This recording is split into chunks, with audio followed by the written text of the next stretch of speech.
prendre nos Bibles dans l'Épître aux Hébreux. Nous lisons à partir Épître aux Hébreux, chapitre 5.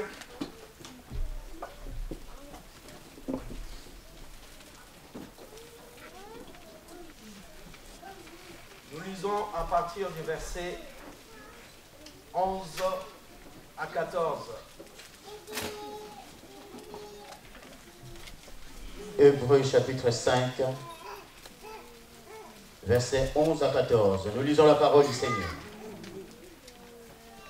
Nous avons beaucoup à dire là-dessus et des choses difficiles à expliquer parce que vous êtes devenus lents à comprendre. Vous, en effet, qui depuis longtemps devriez être des maîtres, vous avez encore besoin qu'on vous enseigne les principes élémentaires des oracles de Dieu. Vous en êtes venus à avoir besoin de lait et non d'une nourriture solide. Or, quiconque en est au lait n'a pas l'expérience de la parole de justice, car il est un enfant. Mais la nourriture solide est pour les hommes faits, pour ceux dont le jugement est exercé par l'usage à discerner ce qui est bien et ce qui est mal. Amen. Amen. Prions le Seigneur. Papa, encore une fois, nous sommes reconnaissants parce que sans toi, nous ne pouvons rien faire et nous n'existerons même pas, Seigneur. Aujourd'hui, c'est encore un effet de ta grâce de nous attirer à toi. Père, Papa, ce matin, enseigne-nous, corrige-nous, convainc-nous, amène-nous, façonne-nous à ta manière pour que nous voyions ta puissance et ta gloire, que nous voyions nos vies transformées, Seigneur. Seigneur, la Bible dit, tel il est, tel nous sommes. Tu nous appelles à ressembler à ton Fils, Jésus-Christ de Nazareth, pour que nous portions du fruit et que le monde voit que nous aimons les uns les autres parce que nous sommes venus de toi. Seigneur, parce que nous t'appartenons, Seigneur. Nous sommes le peuple de ton pâturage. Conduis ton peuple, Seigneur. Libère, délivre. Seigneur, convainc, Seigneur, soulage, Papa. Oh, amène-nous à la perfection. Sois élevé, Jésus. Sois glorifié, Seigneur. Ce culte t'est dû, Seigneur. Tu sièges dans la louange de ton peuple Israël. Seigneur, nous sommes le peuple d'Israël spirituel. Et nous sommes là à cause d'une seule personne, Jésus, qui s'est donné la mort, qui s'est donné un rançon pour que, Seigneur, nous puissions devenir tes enfants. Bénis ces moments. Oh Papa, sois élevé, sois glorifié. Et nous amenons toute pensée captive à l'obéissance de la parole de Christ. Que la discipline règne dans ces lieux et que nous élevons le nom de Jésus. Sois glorifié, sois élevé au nom de Jésus. J'ai ainsi prié, nous disons Amen. Amen. Alléluia, peuple de Dieu. Alors, le thème de ce matin, nous allons les retrouver au verset 12, où la Bible nous dit, « Vous, en effet, qui depuis longtemps devriez être des maîtres. » Mon thème, c'est ça. Dieu nous appelle à devenir des maîtres. Dis à ton frère et ta soeur, deviens maître. Ou maîtresse, comme vous voulez. C'est un mot qui est fort, hein? Maître Roger, vous vous rendez compte? Tiens, maître Sorgé ou Carlos, maître Carlos. Amen.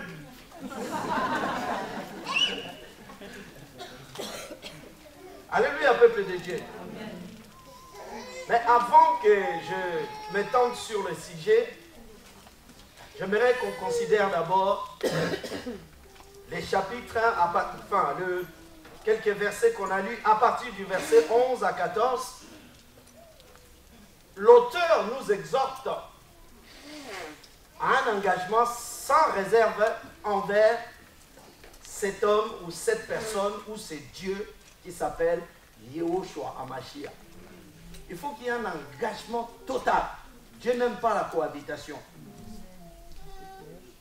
Vous savez que, bon, je travaille un peu par rapport à ces livres-là.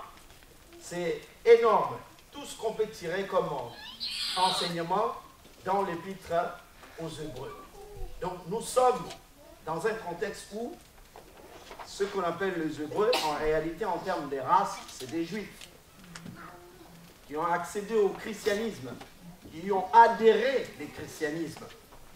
Mais ils ont eu beaucoup de soucis. Ils voulaient quitter le christianisme pour retourner au judaïsme. Alors l'auteur passe du temps à leur donner des avertissements. Attention, attention, attention à tel point, ainsi de suite. Mais là, la Bible nous montre bien qu'il y avait tellement de lacunes dans le peuple aux Hébreux que l'auteur considère un ensemble de choses que nous allons essayer justement d'étayer. Au verset 12, la première chose, l'auteur, selon comment je suis conduit, la Bible dit, vous en effet, qui depuis longtemps devriez être des maîtres, vous avez encore besoin qu'on vous enseigne le principe élémentaire. Dans certaines versions, c'est marqué les rudiments. Principe élémentaire des oracles de Dieu. Mais les principes élémentaires, le mot rudiment veut dire toute première, c'est-à-dire la première chose. Est-ce que quelqu'un me suit ici? Amen. Il n'y a pas longtemps, j'ai ma fille, Sarah, qui était toute contente parce qu'elle apprend maintenant l'alphabet. Alléluia. Et donc elle dit, ouais papa, et donc voilà, je sais, je connais les lettres de l'alphabet, donc elle commence à répéter ça. Mais en l'écoutant, j'ai vu que Samuel était passé par là, j'ai vu aussi que Isaac est passé par là, et donc quand elle est en train de réciter toutes les lettres, eh ben, ses frères sont là, parce que c'est les premiers éléments. Parce que quand tu accèdes à parler, à formuler des phrases, on va d'abord t'apprendre toutes ces choses-là. Et ses frères sont là pour dire, ah non, c'est pas ça, c'est ça. Amen. Et c'est intéressant. Et dans l'église, c'est aussi cette image-là. D'accord? Pas pour dire, enlève ça, mais pour dire, je suis passé par là, écoute ma sœur, mon frère, fais ci, fais ça. Amen. Depuis, il reste toujours au lait. Donc là, ils n'évoluent pas. Est-ce que vous comprenez? Amen. Bien aimé, c'est très important parce que nous avons besoin de grandir. Vous allez voir dans nos églises, souvent, il y a même une catégorie de chrétiens, on sait, dès qu'ils commencent à pleurer, on sait déjà que ah ouais, bon, c'est toujours la même chose. Alléluia, peuple de Dieu. Il y a des serviteurs de Dieu qui passent ici, qui enseignent la parole. Mais le but de la parole, c'est quoi? C'est Romains chapitre 12. Ne vous conformez pas au siècle présent, mais soyez renouvelés. Dieu veut que tu sois renouvelé. Amen. Dieu veut que ta vie change. Dis à ton frère et ta soeur, Dieu veut que ma vie change. Mais vous allez voir, vous allez remarquer, c'est entre nous, hein, j'ai dit ça. Alléluia, peuple de Dieu. C'est pour nous enseigner. Et moi-même, je me corrige aussi. Et nous allons constater, donc je vais parler comme ça, que dans certaines personnes, ça peut être moi, ça peut être d'autres personnes, mais c'est toujours les mêmes problèmes. Si ce n'est pas des cigarettes, c'est l'alcool. Alors là, le pasteur, quand le pasteur prêche, la personne pense qu'on lui jette des pierres. Non, moi je suis qu'un canal, mais franchement, j'ai rien à voir avec toi. Je suis là, je prêche la parole selon que Dieu me conduit. Bien aimé, soyons quand même honnêtes. Quand le pasteur dit, il ne faut pas fumer, cigarettes, tout le monde est d'accord avec moi. Est-ce que c'est mauvais si le pasteur dit attention quand même à l'alcool? Parce que cirrhose des fois, attention. Après oui, dans la Bible, vous savez, oui, fais ce que tu veux. Tout est permis, mais tout n'est pas utile. Si le Seigneur me met à cœur de parler de quelque chose, bien aimé, ce n'est pas pour toi, mais c'est pour nous tous. Je le dis parce que le Seigneur veut la sanctification. Donc c'est toujours les mêmes symptômes. Et donc, les chrétiens, on va dire les juifs chrétiens au temps justement de l'auteur, ne grandissaient pas parce qu'ils restaient toujours, ils stagnaient au même problème. Et leur remède, c'était toujours la même chose. Parce qu'ils restent toujours au rudiment, c'est-à-dire aux notions élémentaires. Qu'est-ce que tu veux qu'on donne comme remède? C'est toujours la même chose. C'est comme un bébé, le stade d'un bébé, s'il est au lait, dès qu'il va pleurer, il n'y a rien à faire. Biberon, oui. Oh, vas-y ma chérie, allez boire. Tu ne peux pas donner de la nourriture solide, c'est impossible. Tu ne peux pas y accéder. Bien aimé, j'ai envie de nous encourager. C'est-à-dire il faut grimper, il faut accéder à autre chose. Il faut expérimenter autre chose. Bien aimé, il faut qu'à un moment donné, les gens viennent à l'église et ils disent « Ah, non, cette sœur-là, non, elle a changé. Hein. Non, je la connais depuis tel temps, mais elle a changé. » Mais bien aimé, toujours même problématique. Tu viens à l'église, toujours même problème avec telle sœur, même problème avec tel frère, même problème avec tel papa ou maman. À la maison, pareil, tout et tout. Bien aimé, tu ne veux pas changer. Pourtant, tu viens à l'église, ta place est là, tu t'assois, tu écoutes la parole de Dieu, tu es béni peut-être. Mais bien aimé, il faut que ça te façonne, il faut que ça travaille en toi. Nous ne sommes pas de la ferraille. Nous sommes sensibles quand même, nous avons un cœur, nous avons du sang, nous avons la chair, nous sommes sensibles à tous, même à tout ce que nous entendons, ce que nous voyons, tout et tout. Nous marchons par 5 sens. Ça doit travailler en nous. Mais vous allez voir, certaines catégories de problèmes, toujours la même chose. On sait que quand il ne sera pas d'accord, soit il va faire du chantage. Ah ouais, si c'est comme ça, je pars de cette église. Et vraiment, si tu as mal, vas-y. Je ne te dis pas d'aller te prendre.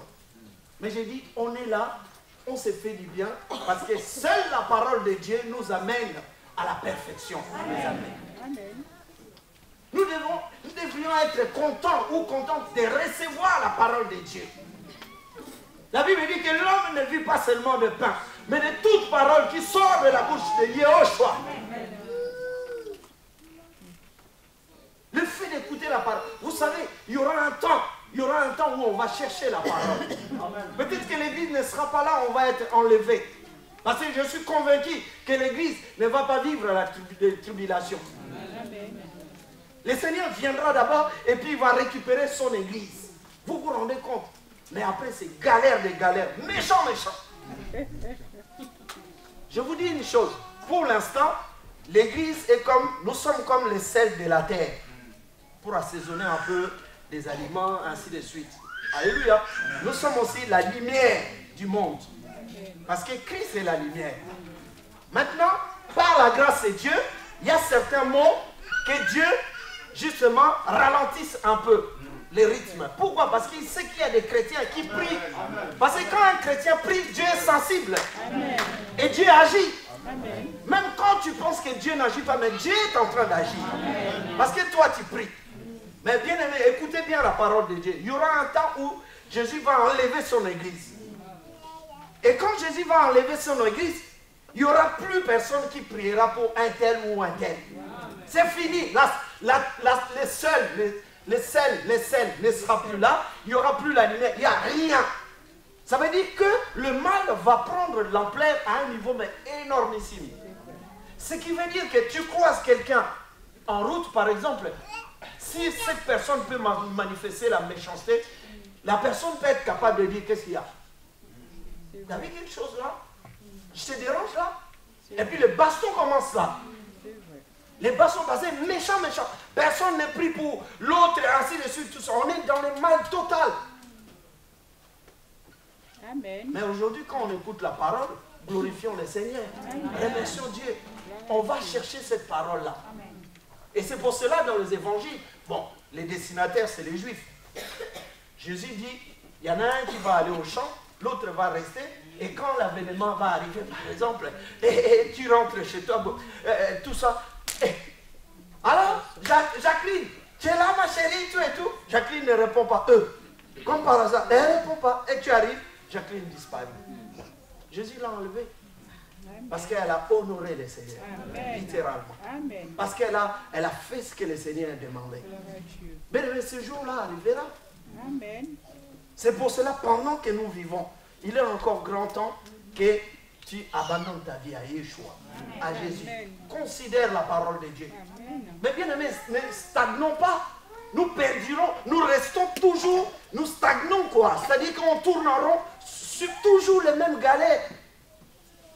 Oui, la parole c'est écrit, mais moi je ne vois rien. Mais oui, mais Dieu dit, viens et vois. Si tu ne vois pas aujourd'hui, tu verras demain. Amen. Mais évolue quand même dans ta relation avec Dieu.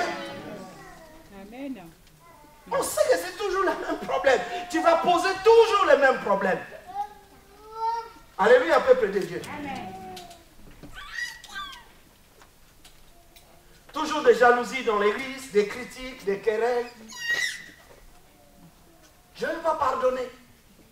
Mais bien aimé, tu es toujours dans les rudiments. Est-ce que vous me comprenez? Des genres de situations. Le pasteur va être fatigué.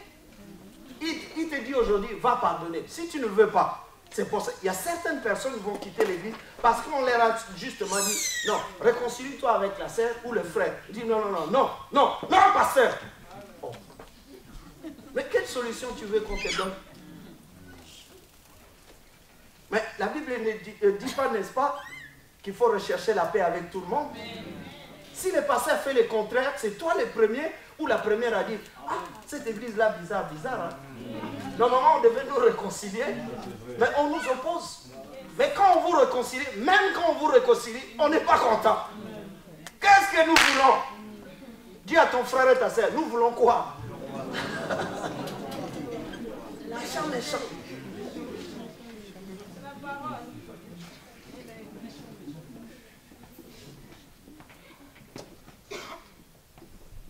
D'autres personnes, ils fraudent, ils viennent ici, dès qu'ils arrivent ici. Ah Seigneur, merci vraiment, ah tu m'as. Mais comment tu as su Jésus? Ça m'a permis de participer au culte. Mais ton culte là, il n'est même pas dans l'esprit de Dieu. Tu viens de frauder. La Bible dit qu'il faut respecter les autorités.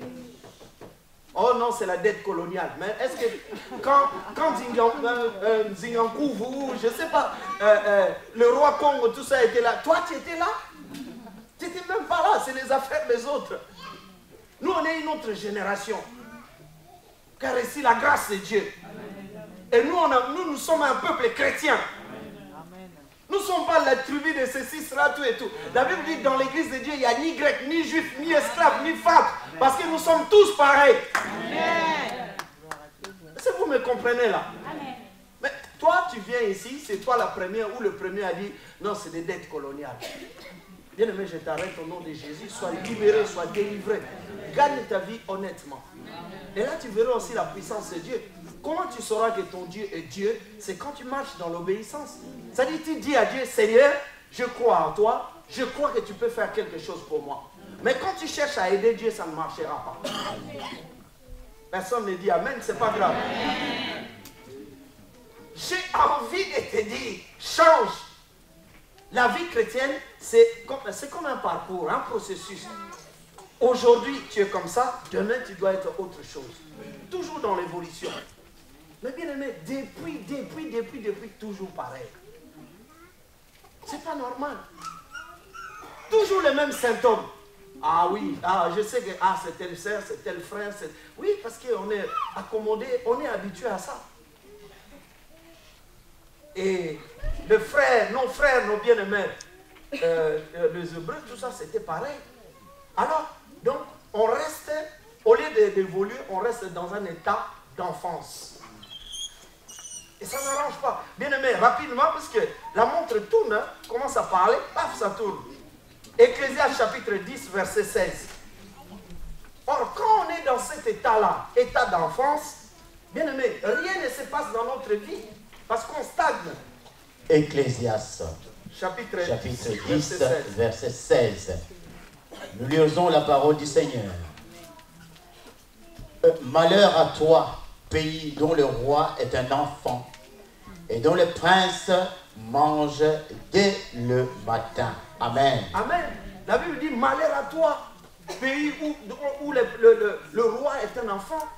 Bien aimé, quand tu es un enfant, même si tu es né, tu es un enfant, tu n'as pas la connaissance des choses de Dieu, tu n'as pas la maîtrise, l'expérience. Est-ce que vous me comprenez là? Amen. Et cet état-là va te priver de beaucoup de choses. Au temps de l'ancien, c'est-à-dire un roi, quand on va élire un roi, il faut tenir compte de son expérience, son vécu. Mais quand on avait affaire à un enfant, c'était dangereux, mes amis. Mais vous vous rendez compte, toi qui ne veux pas grandir, tu viens à l'église, tu dis, oui, pasteur, j'ai envie de servir le Seigneur. Pourquoi les autres? Pourquoi un tel frère? Pourquoi telle soeur? Pourquoi pas moi? Mais tu es encore bébé. Tu vas détruire ici. Quand on va te mettre devant là, tu vas commencer à créer des histoires avec les gens, patati patata, tout et tout, tout ça. Nous, notre rôle, je t'encourage de grandir parce que l'œuvre de Dieu là, ça a beaucoup de problèmes. Ça demande beaucoup de maîtrise de soi.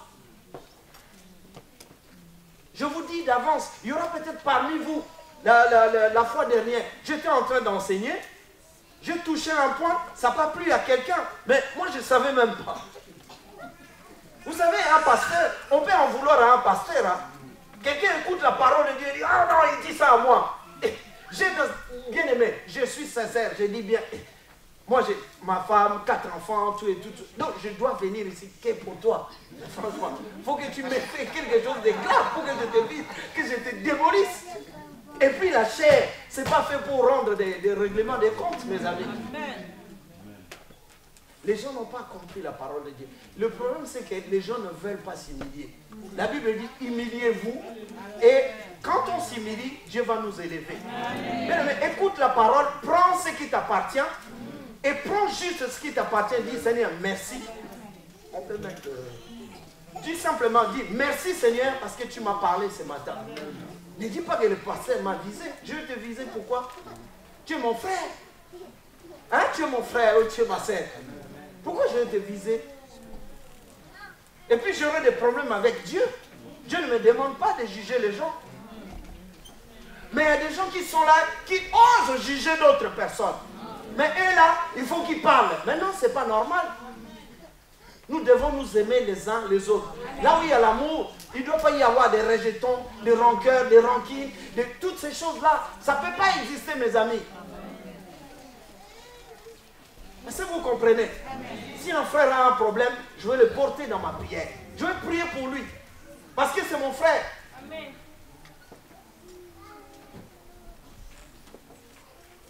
Alors, donc, c'est pour ça que je disais, faisons attention. Tu veux servir Dieu, mais grandis.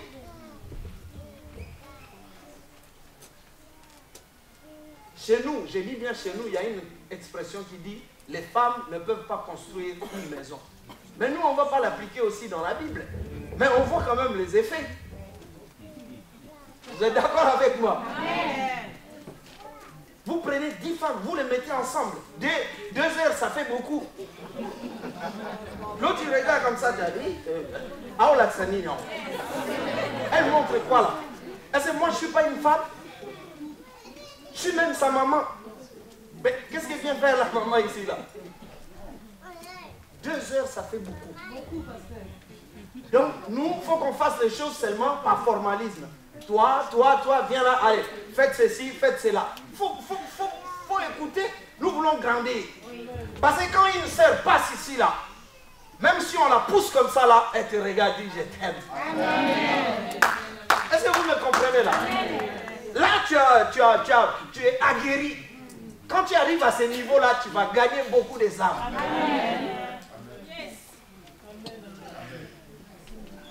Un frère encore.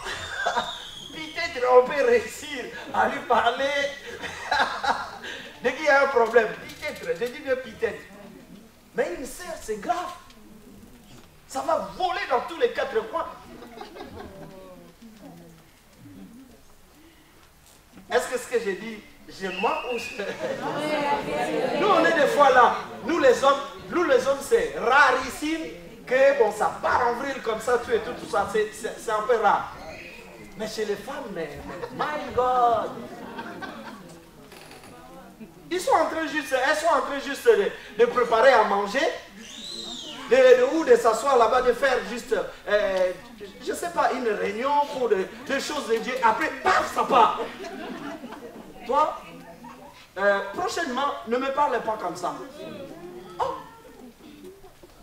Bien aimé, il y a des choses, il faut répondre par les silences. Les silences est conseillé dans la Bible. Les silences, ça fait partie de maîtrise de soi. Les silences fait partie de quelqu'un qui évite le problème. Un jour, j'ai dit à un frère, il m'a appelé, oui, mais pasteur, c'est pas normal. Il y a quelqu'un qui m'appelle. J'ai dit, frère, tu n'as pas encore rien vu. Tu n'as rien vu. Tu es serviteur de Dieu, il faut porter ta croix. Parce que tu veux quoi? Tu veux te bastonner avec la personne. J'ai dit deux fous dans un quartier au pays. C'est-à-dire, ils sont reconnus. Tous les quartiers, même quand ils se battent, les gens, non, vous êtes des fous, on ne s'en occupe pas. Maintenant, un non-fou, c'est-à-dire une personne normale, était en train de passer. Lui, il ne savait pas. Il vient d'un autre quartier. Il voit les deux fous.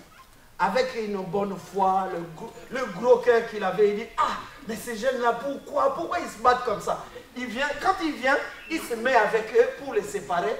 Maintenant, l'interprétation, c'est quoi? Les gens du même quartier, il dit, les fous se multiplient. Hein. C'est bizarre, hein? Ils étaient deux, mais maintenant ils sont trois. Les pauvres, il est normal. Mais mis dans le lot de fous, il devient fou. C'est les gens qui disent qu'il devient fou. Ecclésiaste, Proverbe nous dit, là, si tu vas séparer deux fous, tu deviens fou. Est-ce que vous me suivez là? C'est pour ça que je dis, à un moment donné, qui est sage, qui n'est pas sage? Si tu vois un frère ou une sœur qui dit quelque chose, qui ne cadre pas dans la volonté de Dieu, toi qui es sage, maîtrise-toi. Personne ne dit Amen, c'est pas grave. Est-ce que quelqu'un veut acclamer le Seigneur?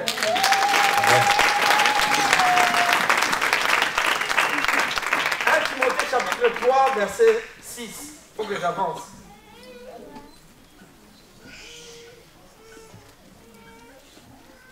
1 Timothée chapitre 3, verset 6. Nous lisons la parole du Seigneur. Il ne faut pas qu'il soit un nouveau converti, de peur qu'enflé d'orgueil, il ne tombe sous le jugement du diable. Amen. Amen. Quelqu'un qui veut diriger l'œuvre de Dieu ou qui veut être responsable dans un domaine précis, mes amis, la Bible dit qu'il ne faut pas qu'il soit un nouveau converti. Il ne faut pas qu'il soit un nouveau converti. Un nouveau converti, il n'a pas l'expérience. Bien aimé, dès qu'il a un moindre problème avec quelqu'un, il ne parlera pas à l'un, parlera à l'autre, ainsi de suite. Mais tu divises l'église. Pourtant, tu es responsable. Un responsable, c'est quelqu'un qui unifie les gens. C'est quelqu'un qui est pacifique. C'est quelqu'un qui encaisse beaucoup, comme Joseph. Il a été trahi, il a été vendu par ses frères, mais c'est un pacificateur. Parce que plus tard, il réunit toute sa famille. Bien aimé, il faut que Dieu nous aide. Il faut grandir. Quand on reste au lait, on est enfant. Et quand on est enfant, bien aimé, on peut détruire la vie des autres. La preuve, c'est que vous prenez un enfant, vous le mettez là, il va commencer à casser des trucs, tout ça. Pour lui, c'est normal. Mais c'est à nous de faire attention. Donc nous avons compris que nous avons besoin de la foi, de la maîtrise de soi, pour beaucoup de toutes ces choses-là. Il y a encore un autre mot qui m'a beaucoup touché, toujours dans Hébreux chapitre 5. Vous allez voir l'auteur, pour gagner du temps, parce que j'ai peu de temps, au verset 12, il nous dit, vous en effet, qui depuis longtemps, donc, j'insiste sur le mot longtemps. Le mot longtemps en grec, j'ai regardé, c'est chronos. Donc ça vient de chrono. Le mot chrono, ça vient du grec. Ça parle de temps, ça parle de siècles, ça parle des dates. Est-ce que vous comprenez ce que je veux dire? Les temps. C'est ça, chrono. Alors, l'auteur, il parle de temps. Il dit depuis longtemps. On ne sait pas. Est-ce que ça a mis 20 ans? Ça a mis 15 ans? Peu importe. Mais en tout cas, il y a un problème de chrono. Alléluia. Alors, Dieu nous regarde. Quand nous sommes nés de nouveau, Dieu nous a pardonné, Dieu nous a lavé, Dieu va nous observer. Chrono.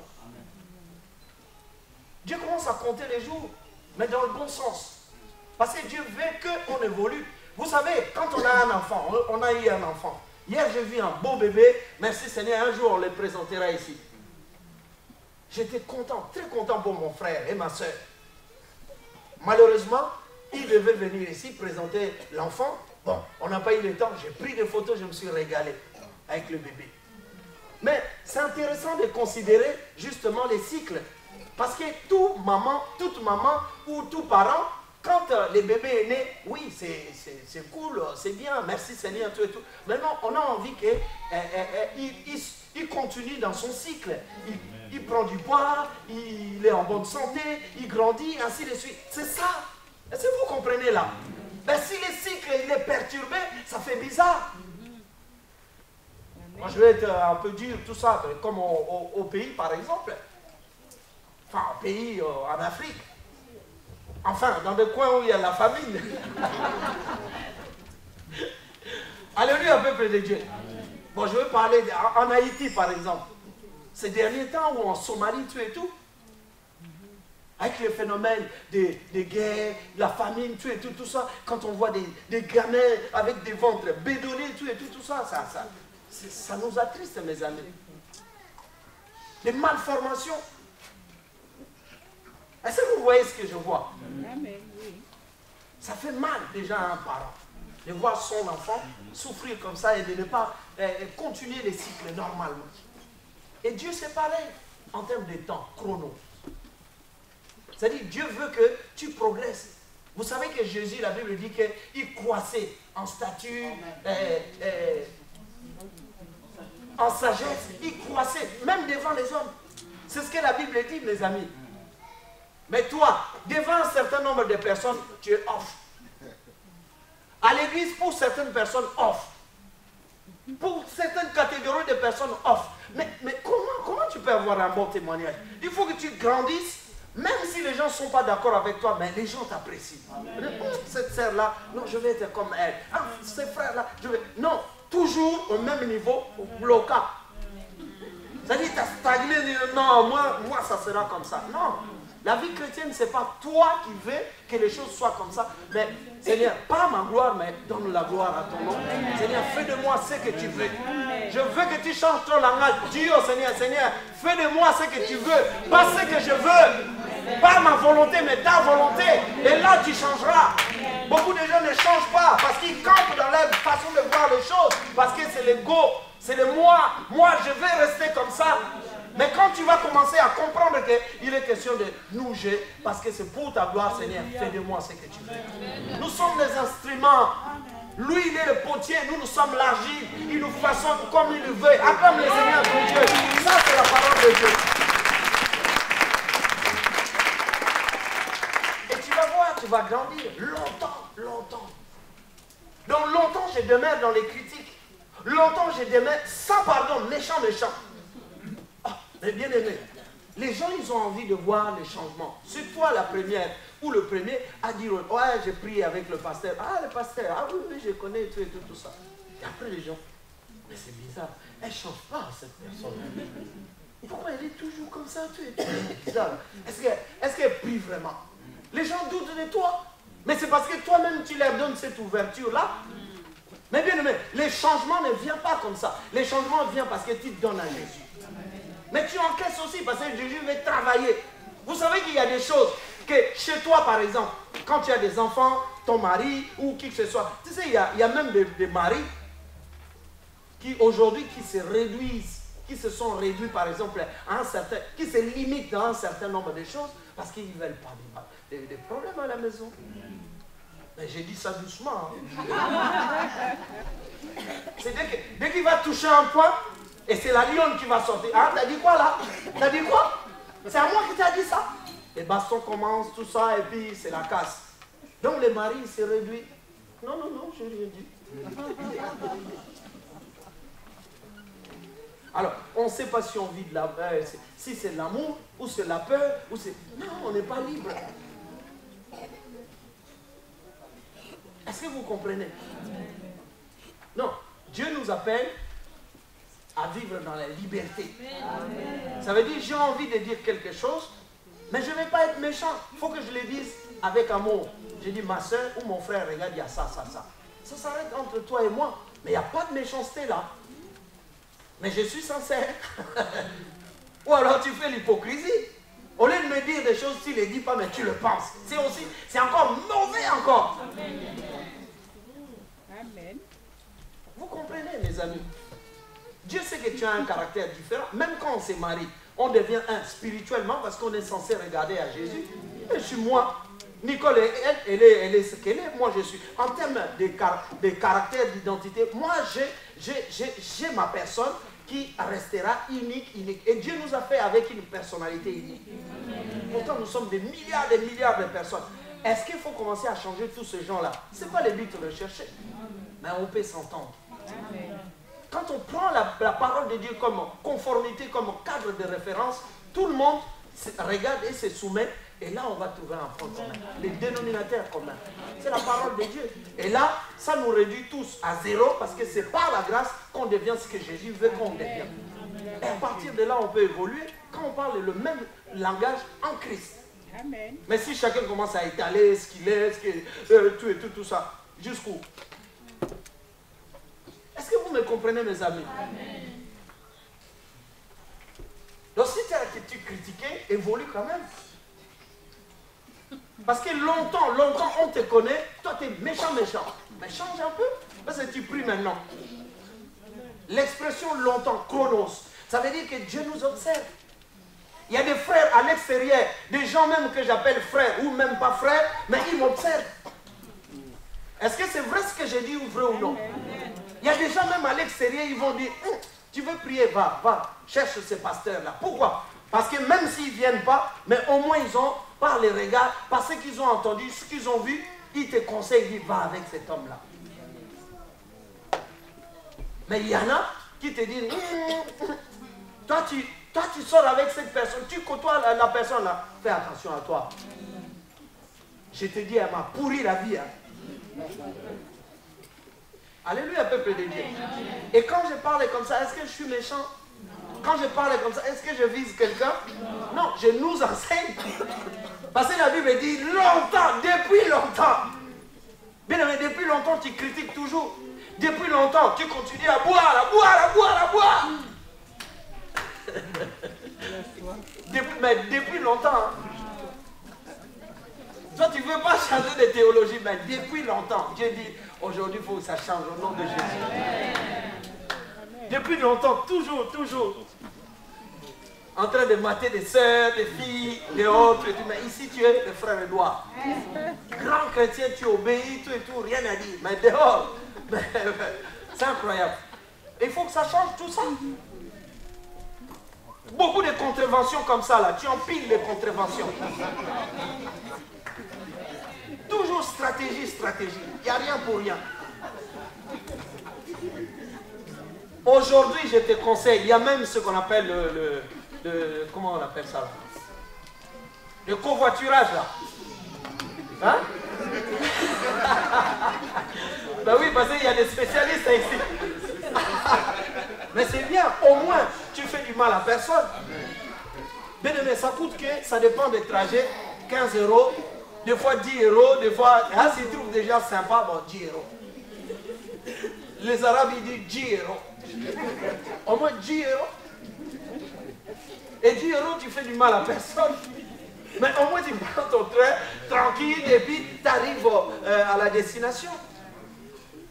Bien, au lieu que ça soit vraiment bien habillé, surtout nous, les Congolais, les fashion, bien habillés, tout, cravate, tout, avec un journal. Mais le journal, c'est une stratégie. Hein, mais toujours dans un suspect, dans un angle mais bien cadré. Il regarde. Mais il regarde le contrôleur.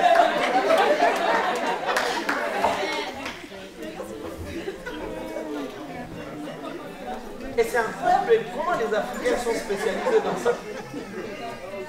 J'arrive pas.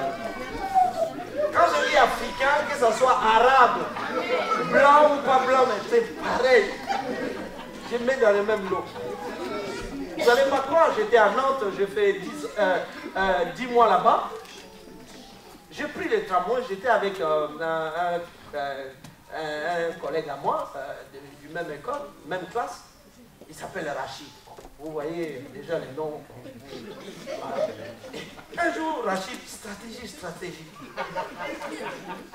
Oh, j'ai dit, mais Rachid, mais assieds-toi. Il dit, non, tonton, moi, j'aime bien.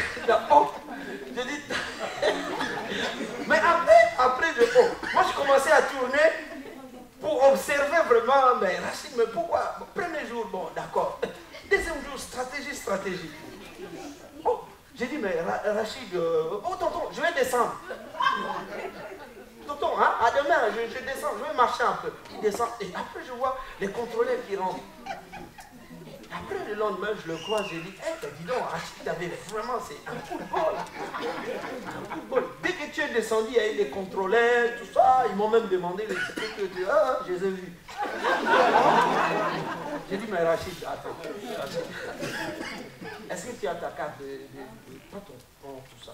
Oui, mais tonton, c'est-à-dire, c'est galère, moi, tout et tout. J'ai dit, non, c'est pas normal. On fait la honte. Nous, les Africains, donc, ensemble, on fait la honte de la France. J'ai dit, moi, je suis black, mais je suis français. Hein. Donc, je dois à la France l'obéissance, tout la totale. Le pays d'accueil, le pays qui t'accueille, mes amis. Non, arrête de frauder, arrête de faire des chèques. Je ne sais pas, déplacer, aller dans des grandes surfaces, surtout quand c'est l'hiver, tu prends un grand manteau. Souvent les Africains, ils ont des manteaux qui les taillent pas, mais toujours un peu larges. Parce que quand ils vont rentrer dans les grandes surfaces, il va charger. C'est pas normal ça, mes amis. Mais une chemise qui est correcte. Après, en Afrique, on peut comprendre parce qu'on a envoyé, même si c'est grand, les gars, ils sont fous complètement. La veste, le manche, ça peut arriver jusque-là. Mais au moins, il est habillé. On n'est pas dans ces paramètres-là. Alléluia, peuple de Dieu. Il faut que tu changes. Dis à ton frère et ta soeur, change. Parce que ça fait longtemps. 1 Thessaloniciens chapitre 4, verset 1.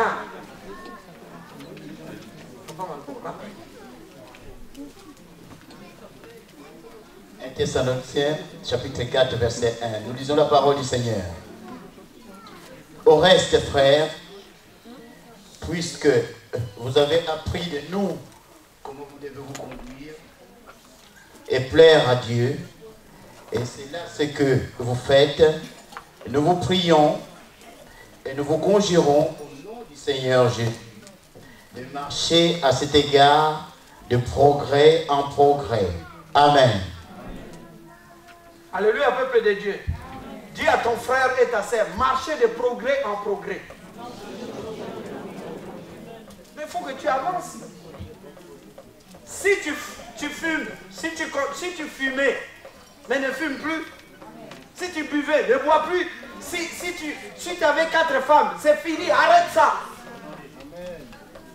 S'il y a des sœurs qui étudient des hommes, ah, lui là, des débats, tout, stratégie. Alléluia. Il y a des sœurs, il y a 4 propositions. Mais oui, je vais prier. Mais prie, choisis un seul. La Bible dit, mari avec une seule femme et femme avec un seul mari. Mais toi, stratégie 4, tu commences à... tu les reçois toujours. Non. Non, c'est pas pour ça. Et Dieu ne peut pas agir. Tu choisis une personne, tu t'engages, tu pries le Seigneur et Dieu va vous aider. Il faut que tu changes. C'est les gens de l'extérieur qui vont dire, ah, il a changé. Quelqu'un qui était méchant, quand le Seigneur les transforme, même chez lui, à la maison, sa femme va dire, hé, dis Georges, tu as changé, hein? Vraiment ton Dieu là, je vais le chercher. Amen. Donc par toi, la personne peut venir au Seigneur. Amen. Parce que tu as changé. Mais la Bible dit ici depuis longtemps.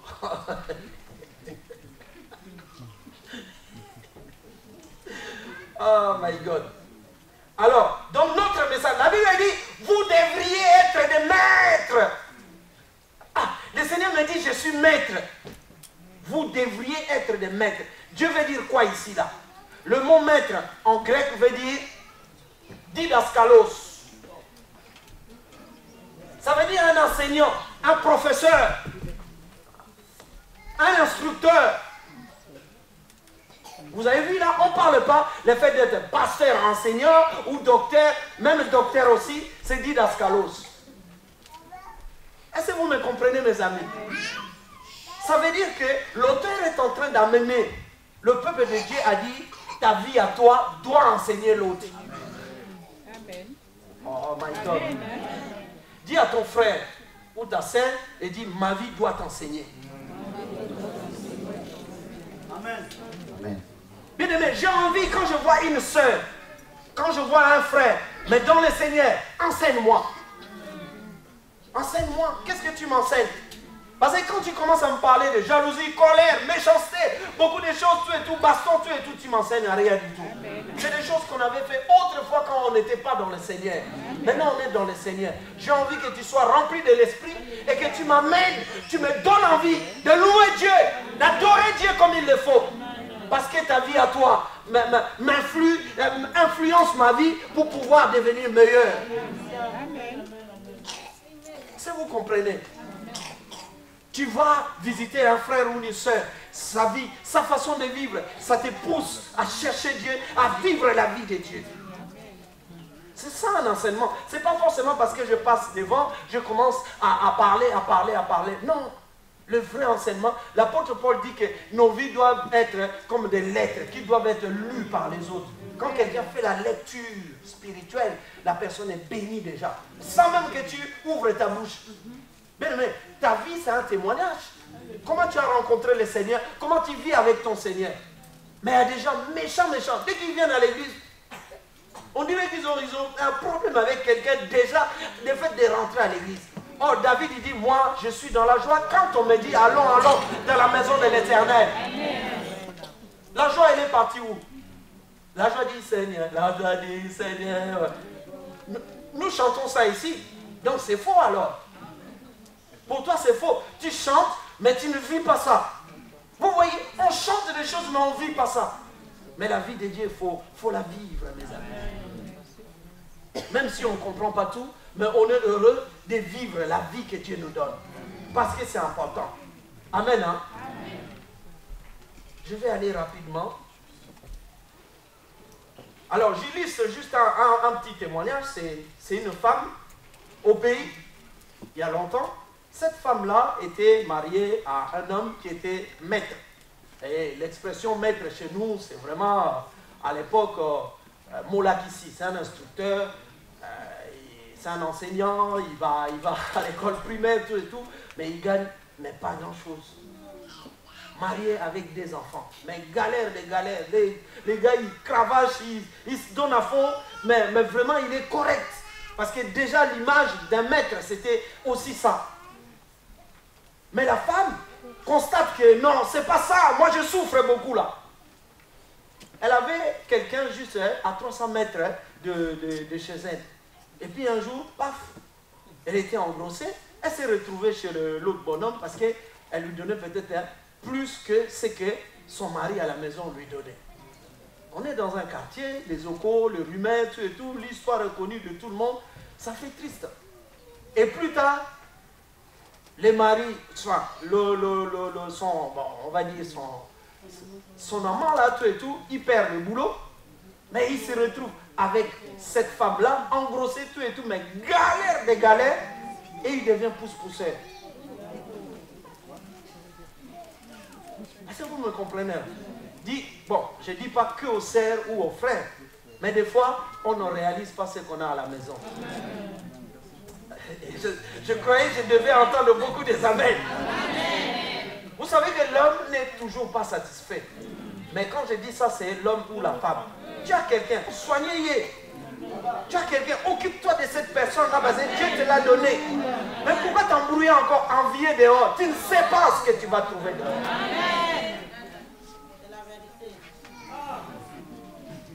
Il y a ce qu'on appelle la doctrine du contentement. C'est contenter toujours de ce qu'on a. Vouloir plus, tu vas casser tout. Parce que chez nous, on dit que le coq a un petit gosier, il prend que les grains qui passent à son gosier. Est-ce que vous me comprenez? Et t'es habillé. Ça dit que ça t'enseigne. Parce que quand il prend un gros grain là, tout ça, il bloque. Il faut appeler les pompiers pour faire l'opération et sortir les grains. Parce qu'il est trop gros. Mais tu veux chercher des choses plus grandes que toi, ça va te déborder. Tu vas bloquer. Mais ce que je voulais dire, mes frères et sœurs, c'est que cette femme-là, est-ce qu'elle a enseigné les gens de son entourage ou même la famille? Parce qu'elle a terni l'image même de la famille. C'est tout le monde est resté dans cette histoire-là, triste, tout ça. Ah, pas si mon sous, certaines femmes, pourquoi? Peut-être qu'à cause, un pantalon, parce que l'autre, il s'habille, je ne sais pas, peut-être avec des girous. C'est ça fait partie juste des petits détails. Mais on va les regretter toute sa vie. Est-ce qu'elle a enseigné les autres? Non.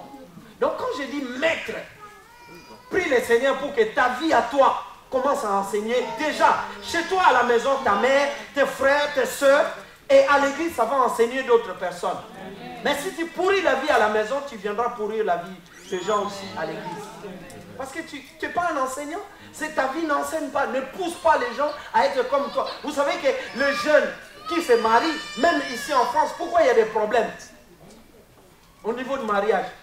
Pourquoi on pervertit le mariage? Parce que les anciens eux-mêmes se sont mis dans un engrenage où l'homme avec l'homme se marie, femme avec femme. Ce n'est pas les enfants qui ont fait cette loi-là. Est-ce que vous me comprenez, mes amis? L'acte que tu poses aujourd'hui va avoir des conséquences plus tard.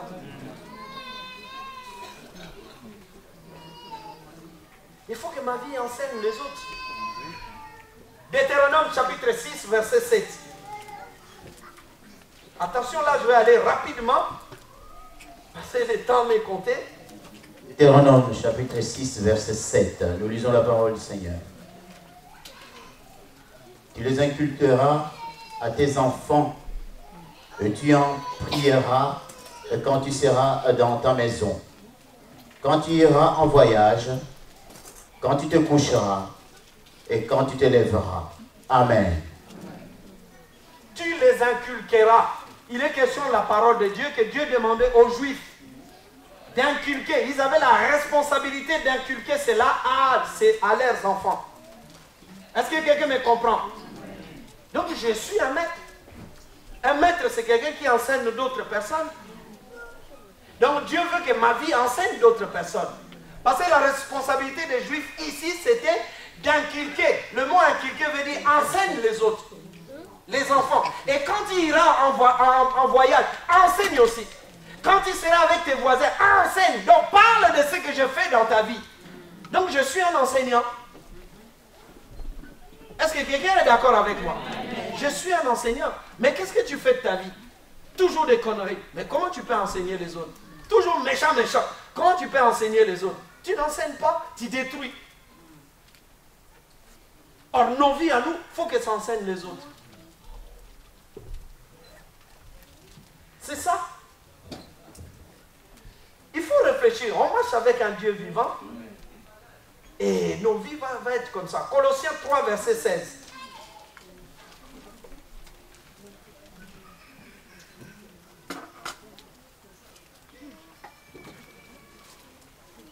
Colossiens 3, verset 16. Nous lisons la parole du Seigneur. Que la parole de Christ demeure en vous dans toute sa richesse. Instruisez-vous, exhortez-vous les uns les autres en toute sagesse, et par des psaumes, par des hymnes, par des cantiques spirituels, chantant à Dieu dans vos cœurs en vertu de la grâce. Amen. Instruisez-vous. Ça veut dire quoi? Quand tu vois ton frère ou ta sœur, vous vous instruisez? Est-ce que vous vous enseignez tous les deux? Donc tu es maître, maîtresse ou maître, comme vous voulez.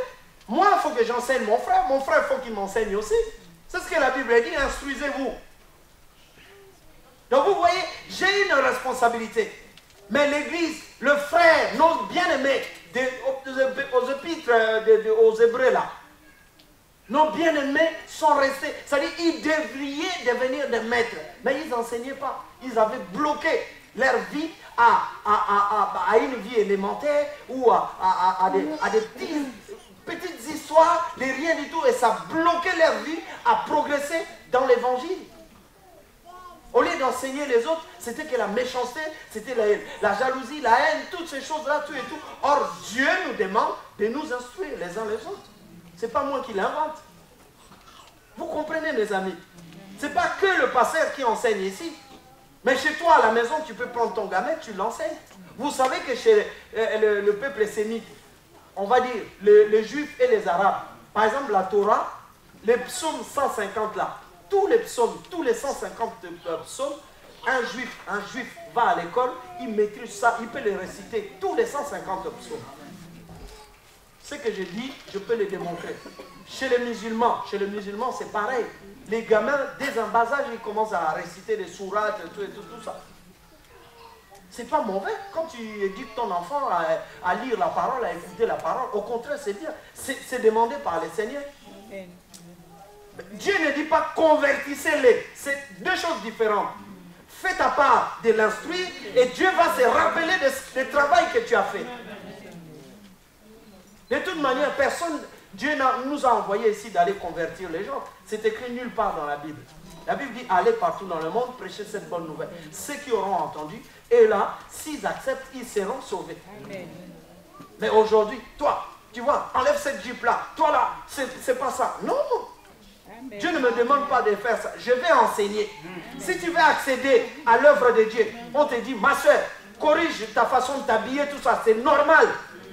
Tu te mets des petites jupettes ou tu te bloques comme ça là, mais comment on va faire? Et si les gens sont derrière toi, tu veux prendre quelque chose, comment on va faire? Maintenant les gens font Non mais mes sœurs, vous aussi. Amen. On dirait que vous faites exprès. Comment tu peux mettre... Ben oui, tu sers Dieu, tes petites jupettes comme ça là. Tu dis, bon, regardez, faites ce que vous voulez. Ça ne se dit pas. Amen.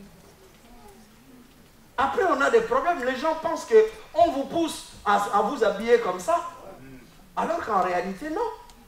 Est-ce que vous n'êtes pas enseigné ici? On ne vous a jamais dit qu'il ne faut pas vous habiller comme ça, la fashion, tout et tout. Est-ce qu'on a besoin de voir des décolletés, tout et tout? Moi j'appelle ça, comment dirais-je, c'est privé quoi, c'est un espace privé. Amen. Si tu es marié à Georges, ça appartient à Georges. Merci, propriété privée. Il y a un espace qui est privé qui appartient à Georges. Pourquoi tu veux montrer ça à Jérémie?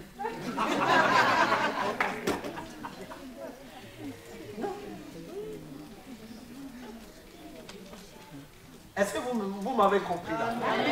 Été à Bissau, que ça nous enseigne? Alléluia, peuple de Dieu. Amen. Mais vraiment rapidement, pour éviter de devenir, les épîtres aux Hébreux, ils ont évité de devenir maîtres. Premier point, parce qu'ils étaient lents. Verset 11, je vais le lire. Au verset 11 du chapitre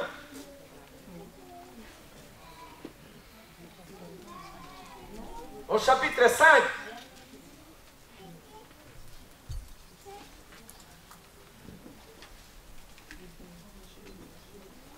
Ah, j'ai trouvé. En effet, tous, chapitre 5, verset 11. Nous avons beaucoup à dire là-dessus et des choses difficiles à expliquer parce que vous êtes devenus lents à comprendre. Dis à ton frère et ta sœur, tu es mon frère, ma sœur, tu es devenu lent à comprendre. On ne te reconnaît plus, hein. Ça dit, il y a des frères ici ou des sœurs. Dès que tu parlais d'un verset, des choses de Dieu, oui, oui, je me rappelle, oui, Dieu dit ceci, ah, la Bible dit ceci. Mais quand on est confronté par des problèmes, tellement que ça travaille notre tête, dès que tu commences à parler de l'évangile, oui, oui, c'est vrai, on devient lent. Ça dit, les choses de Dieu, ça nous gave, ça nous dit plus rien, comme par hasard. Alors on n'y réfléchit plus. Donc on ne peut pas progresser. Or, si tu veux devenir maître, il faut que tu t'intéresses aux choses de Dieu. Tu dois y réfléchir. Tu dois, ah, Dieu m'a parlé, je vais faire comme ci, je vais faire ça. Mais les gens sont devenus lents, comme par hasard. La lenteur tue. C'est comme un sommeil. Il y a un mot en français qu'on appelle léthargie. Le mot léthargie en médecine, ça veut dire que c'est un sommeil profond qui donne certaines maladies qui te poussent à devenir insensible. Oh, léthargie. Est-ce que c'est pas cette léthargie-là dans ta vie? Sommeil spirituel. Toi qui dors, réveille-toi, la Bible dit. Ça dit, on devait, dès qu'on parle, même quand Dieu parle vraiment, mais sans effet. Ça rentre pas. Là, vraiment, là. Bien aimé, c'est un sommeil spirituel. Il faut que tu sois réveillé au nom de Jésus.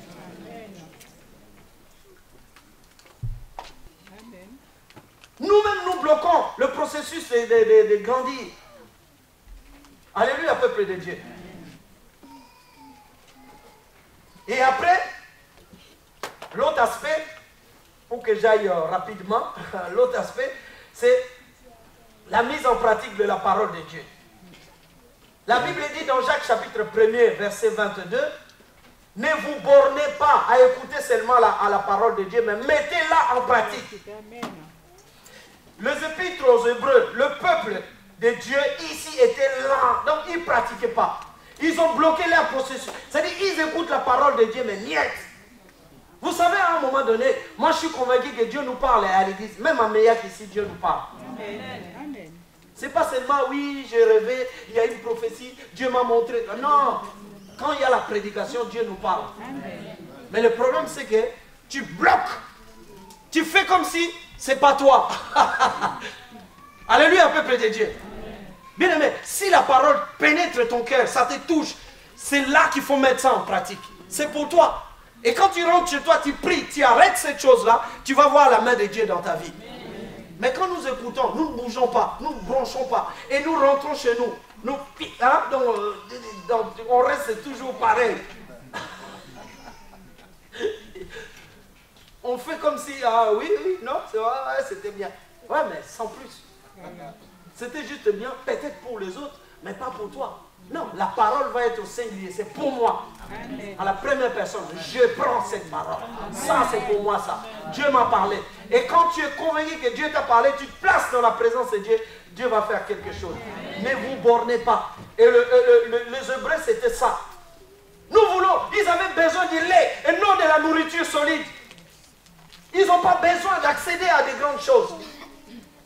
Bien aimé, il y a des gens qui sont ici, tu ne vas pas leur dire, ah non, on va veiller pendant 3 jours, on va jeûner pendant 4 jours. Ah non, pasteur, moi, tu me prends 2 heures du temps, ça me suffit. Hein? Parce qu'après, non, j'ai beaucoup de choses à faire. Tout et tout. Comment tu vas progresser? Pas de nourriture solide, pas de croissance spirituelle. Mais c'est toi-même qui bloques. Mais Dieu aimerait faire des grandes choses dans ta vie. Toujours les fumbois. Toujours les foufous, toujours les halocos, toujours, mais pour manger, à table. Il y a des gens ici, dès qu'on commence à parler le foot, après le foot, on va se retrouver, on va manger tout et tout chez un frère, tout, et content. Là, il vient à l'église, hein. Il va même voir les frères. Ouais. C'est vrai. Ah oui, non, mais pas de problème, tout et tout. Je viens. Je suis là-dedans. Mais à l'église, niet, tu ne le verras pas. C'est comme s'il faut pleurer pour qu'ils viennent à l'église. Mais bien aimé, c'est pour toi, c'est pour ton bien. La parole de Dieu, c'est pour ton bien. Mais n'écoute pas seulement, mets cela en pratique. Le dernier point, c'est au verset 14. La Bible dit, au verset 14,